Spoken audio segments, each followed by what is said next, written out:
Game 6, NA West. We are going to determine our Fortnite Champions Series winners.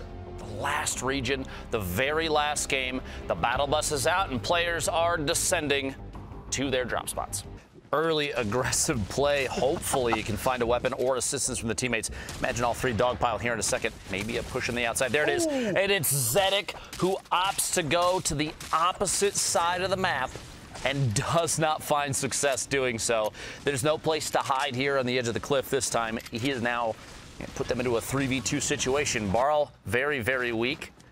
The drop back down. Rich Homie Quinn does get caught right there. One knock. A beam from Wheels finds Broxter knocked right there. Going to finish that one off. Down to a 2v1 situation. Carp moving in from above. He now has basically direct descent upon them, but chug splashes. Yeah. Big heals right there. You have a team pushing their HP back up in a 2v1 where they now both have high ground on you. Fly his way back in, but that's going to be tough. Geofishy does get beamed out of the air. Almost dropped. Madison tagged as well. By the way, the only female player to qualify across every single region, so hats off to her. Well done. Persecute in the feed, picking up a knock on Tavern. Harrians does find the knock. 40R Storm. All the way down to the bottom. They're so split on a big pinch as well, with an Overlord kind of commanding exactly where the best walls to pinch are. You can see that as one of the Pelican sticks his beak right through, gets a shot back though, gets clipped. The trap there, oh my God, dodged by Jammies. He's going to be jam-packed in these boxes. He breaks through, 0 HP now, culminating across his whole trio. The Pelican squad reaping all the benefits. Pushing in simultaneously from different angles onto the same box. We talked about it. The cost of doing these early game stormholds never actually come with good benefits. True. That being said, this actually, they didn't necessarily know how much HP was left unless they had engaged them previously, but pushing on the storm, Mongrel picks up some loot there. Quick eliminations. Both players were already very, very weak. So I would agree. One very interesting biome we're at now, though, is the big skull in the middle of the map from that Doggus versus Caddis fight we saw earlier on last season. Over here, that high ground, just like Gotham City, there might not be redeploy. For Pisa, there's no chance to survive. But when you're in this actual zone or this portion of the map, you can build all the way up as long as you're connected to the sword. That gonna pay the price in HP, which means if you make a mistake, and here we go, challenging up top. Take a look at this. Tifu looking back up from underneath, opts for the launch, and Blix does go down, which means Loadsman still out there somewhere in the storm. This is an aggressive push to get back up, to get these materials, to siphon off of it, but Blix does go down. There's a little bit of a pickup. Actually, very smart, because there were more rockets in there, more RPG shots. Going to prove important late game if they can make it all the way to the end. Ton of builds left. See Loadsman on your mini-map for just a second, flying in there. Looks like he's going to make his way into Gotham City. Right there, bobbing his way in down that little valley. Meanwhile, Matt Tifu still stuck out in the river, and there's two squads fighting it out in the storm. Even if they just get one tag, and then these guys end up not pressuring each other, that means these three sitting up on the hill do get those eliminations. You see, still a little bit of a fight. There we go. The knock, literally, as I said, Not Mongrel picks up the knock on Chicken. You see in the feed, Loadsman actually does finish that one off, which ends up being a siphon for the team on the outside. Player flying up, and there it is. And there it is. Loadsman goes down. These guys played that perfectly, waiting, just forcing the fight. Whether they or not they know that that last player is still inside Gotham remains to be seen, and we will takes a big risk because you spend so much time in that investment. You spend so many resources not actually getting into the zone. It's huge for them to get those points because right now, this is the last game. No way. Yo. I can't even deal with this right now. By the way, Hellback Dog, Bubby, and Jay Roses are the first place team for NA West right now. They are an 18-point lead over third, which is the next closest team that is still in here. Remember, second place got eliminated earlier. A little bit of a take the L right there, and honestly, I don't blame you. What a shot. Clyfin goes down so far away. 16 trios, by the way, remaining in the final match of NA West. This is the last game of the Fortnite Champions Series. If you have tuned in, please make sure you've grabbed any clips, anything crazy that's happened. Make sure you hit us up on Twitter with this, including that shot on Sean as Jay Roses. They were just challenged moments ago. Jay finds a bead there. Shots from underneath as Bubby's trying to match those hits. Can't quite do it. A 114 is great, but does go down.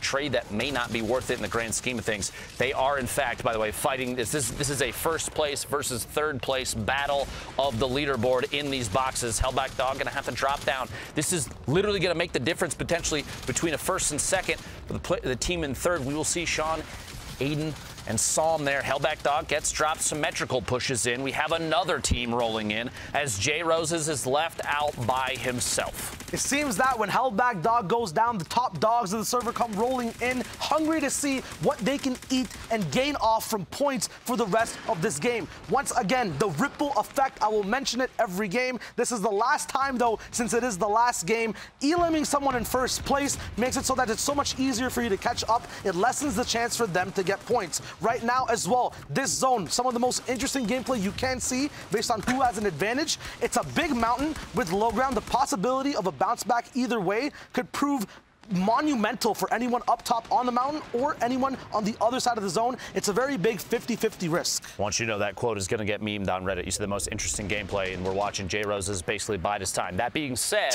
I do not fault him for waiting in there. At that point, there's no reason to step out. You have multiple fights going down, and since he is a solo, unless you have a guarantee or a window peek, maybe a floor edit that you can peek through, take some shots at people undetected, there's no reason to move, and that's exactly what he ended up doing right there. You have J-Truth, Scrupples down there on the bottom.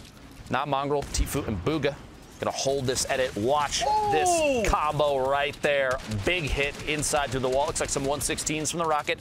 They're gonna decide to apply pressure at this point. The heavy snipe still in Not Mongrel's inventory, I believe, is loaded, but behind. Now Booga does get knocked. Gonna push back in. Quick reset on some of the surfaces. I don't think he got both the pyramid and the floor as he moved through there, so there's only half of what could be blocking out there, but it is metal, shouldn't be a big deal. The pickup right here, maybe a little mini and HP share. We'll see. 53 points, a total of 8 eliminations thus far, and 4 more trios need to go down before we get into placement. We're at the 50-50 zone, and shots beaming players on the move. At this point, they may have to themselves worry about this surface that they're on because there are still players above. See here, here's the shot. Here's the shot. You have to not, you can't tunnel vision for too long. Yeah, you got the knock on Nibs. Fantastic. Now make sure you divert your attention to those that are immediately around you. So I guarantee you, this edit that they're sitting on right now, it is being watched from at least one person above. It would be ridiculous to assume otherwise. You cannot get too confident here. Nibs, the position he was just in moments ago before he got eliminated, now taken over by other players. Walker in the feed, picking up an Elam, and here we go, the pressure, the minigun combo, the shockwave to get back into the safe zone, but that does not mean they're going to stop firing. Not Mongrel, not Tifu, not Booga, continuing this aggressive behavior. 9 eliminations. They do still have a launch pad, and here you go. You see the edits just up above. It blows my mind that no one is taking a peek from the top to see if they can get a hit on somebody. Fratby and Squad are just above them. Mongrel, this team sitting at 55 points. Here we go, a little bit of an edit. It'll look up above. They do that edit and then immediately break to get through as fast as they can. We'll see if they can find a beat on somebody else here. Yep, half pad comes through. You talk about all eyes on you, Lupo, with that edit. With 30 people just left alive, 14 trios. We're almost at placement. I think the server knows that now as well. The big thing being every movement you make on the bottom side of this map, anyone trying to get ahead of zone is seen. The Not Tifu gets seen first out of everyone on the server by Ghost Aiden, who's also in contention for being a big boy on the leaderboards later after we see the standings on the final game of NA West Game 6. Now the rotations come in on the moving zone. Thankfully, everything's away from the mountain. It's going to be pure skill going forward on natural low ground that doesn't change too much. The health bar of Mesa Bruga is going to change big time. They have to leave their teammate behind. No chance of a res, no chance to get shields down. A risky launch pad, 16 HP, using the cover of trees to move around. He only has 1 mini to base up with unless he sticks with his teammate. All the hard mats being used, only 200 left. They need to make a split. The minigun is in use in their inventory, but they won't have the room to use it if they don't have the HP. A sacrificial play there to get out.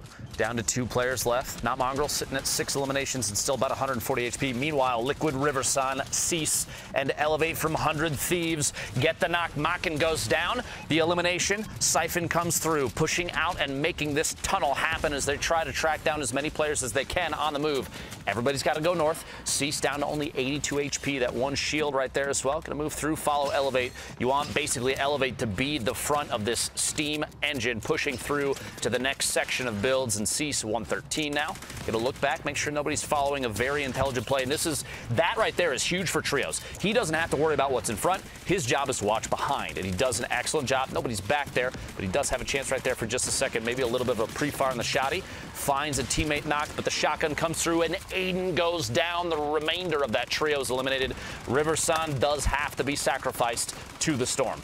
Yep, right now, Cease is going to be the front man of this trio. He's going to be looking everything at the back, all the points available from the Storm. Although Elevate might be the one pathing and making the plays in front of him, Cease has to confirm. As I just said, Elevate goes down. He's the last one left, has the shields, the bigs, might not be used. Elevate on the bottom. He's going to try to stay protected. He finally goes down. Cease takes an RPG to the face. 3 trios left, 4 people alive. In the last game, 29 HP. The numbers getting lower, lower, and lower in placement and health resources. Cease build fighting in zone for height. Doesn't actually get it. Almost does actually. I'm not sure who's on height. It might be him. He checks. He gets up. His entire playground, but he doesn't have the tools or the building blocks to play with. It's a 1v1 situation. Cease and 100 Thieves on his back. Right now, looking down from above. 5 eliminations, an opportunity, a crazy opportunity to top shield off. You do not see that very often. Lalaker sitting at almost the same HP, although it's totally shifted to the green bar. Cease the ultimate high ground. A little bit of a beam from above. There's just a little bit of pressure. Lalaker, you see him popping the full shield.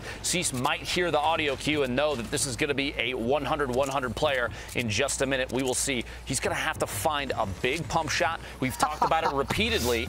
That's basically the theme right now. He doesn't have the inventory for a heal off. He's going to have to go for it. Only 10 builds, and this might be the shot right here. Maybe an SMG spray, a drop down with a pump, and a swap to the SMG is kind of the only opportunity. Lalaker, this is a back and forth, a dance for the victory royale of Game 6 for NA West. Cease, a little bit of pressure. The SMG shots from above. He's going to build those layers. The drop-in forces a 95 shotgun shot. Still shield in there. Finds a little bit of damage, but cannot escape the aim of Lalaker, securing that victory royale. And crown ourselves some champions.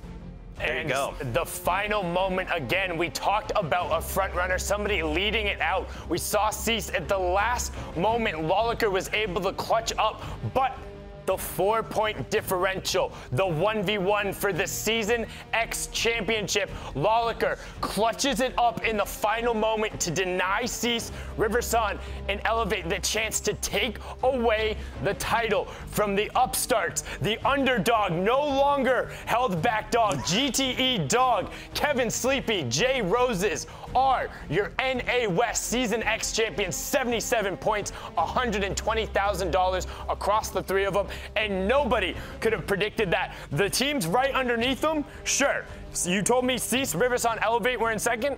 Awesome. ECR, 3rd in the top table? Yeah, for sure. Any of them up there, but no one had these guys penciled in. They hadn't had a performance like this across the way, but every single one, if you go and check out their results, slowly getting better.